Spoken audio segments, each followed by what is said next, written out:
চলুন আজকে আমি আপনাদের সাথে ঐতিহাসিক একটা স্থানে ঘুরতে নিয়ে যাব। আর আপনাদের সাথে কিন্তু আজকে আমরাও আসি, পুরো আজকে হবে ফ্যামিলি ট্যুর। আজকে আমরা চলে যাচ্ছি বরিশালের সবচেয়ে বিখ্যাত একটা অঞ্চলে, আর সেটা হলো গিয়ে দুর্গাসাগর দেখতে। এখানে ঢুকতে হলো গিয়ে টিকিট লাগে। তো আমরা যেহেতু ফ্যামিলির সবাই আসছি, প্রথমে হলো গিয়ে আমরা এখান থেকে টিকিট ক্রয় করলাম। আর টিকিট মূল্য কিন্তু জন প্রতি হলো গিয়ে 20 টাকা। তো 20 টাকা দিয়ে আমরা অলরেডি ভিতরে চলে আসলাম। আর ভিতরে ঢুকলে কিন্তু আপনারা দেখতে পাবেন এরকম একটা বট গাছ। আসলে এই বট গাছটা কিন্তু বহু বছরের স্মৃতি আসলে ধারণ করে, যা কি আর বলবো। আর ভিতরে ঢুকতে কিন্তু অসম্ভব ভালো লাগে। আমাদের বাম সাইডে হলো গিয়ে এরকম একটা আপনারা নেম প্লেট পাবেন দুর্গাসাগরের। আর এর পাশে হলো গিয়ে ঘাটলা, ঘাটলা মানে ঘাট।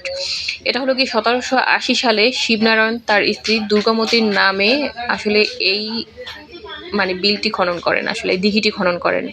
আর তার নাম অনুসারে আসলে এটার নাম হয় দুর্গাসাগর। পরবর্তীতে আসলে এটার নাম হয় দুর্গাসাগর।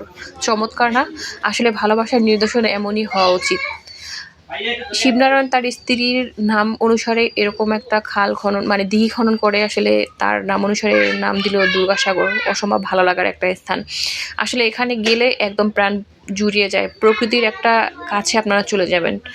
এতটা সুন্দর লাগে যে মন ভালো হয়ে যায়। একদম স্নিগ্ধ প্রকৃতি, মনে হচ্ছে যে একদম প্রকৃতির কোল ঘেঁষে আসলে আমরা বসে আছি, যা কি আর বলবো।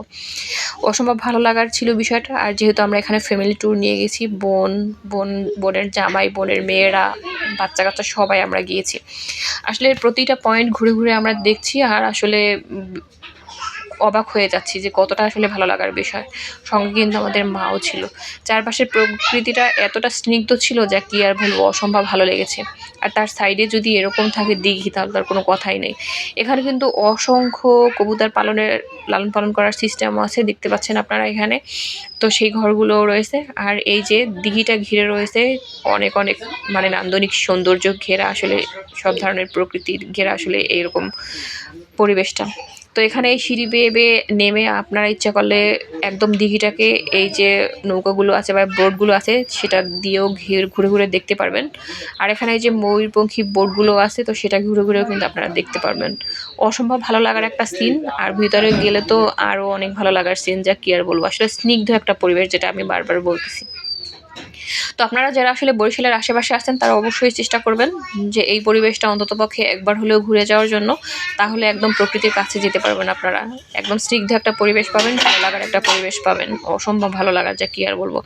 তো এখানে এসে কিন্তু বাচ্চারা অসম্ভব খুশি, আর আমি তো অনেক অনেক খুশি। তো আপনাদের সাথেও খুশিটা একটু ভাগাভাগি করে নেওয়ার জন্য আসলে ভিডিওটা ক্যাপচার করা। তো যদি ভালো লেগে থাকে তাহলে অবশ্যই আমার পেজের পাশে থাকবেন। আজকে এ পর্যন্তই। আল্লাহ হাফেজ।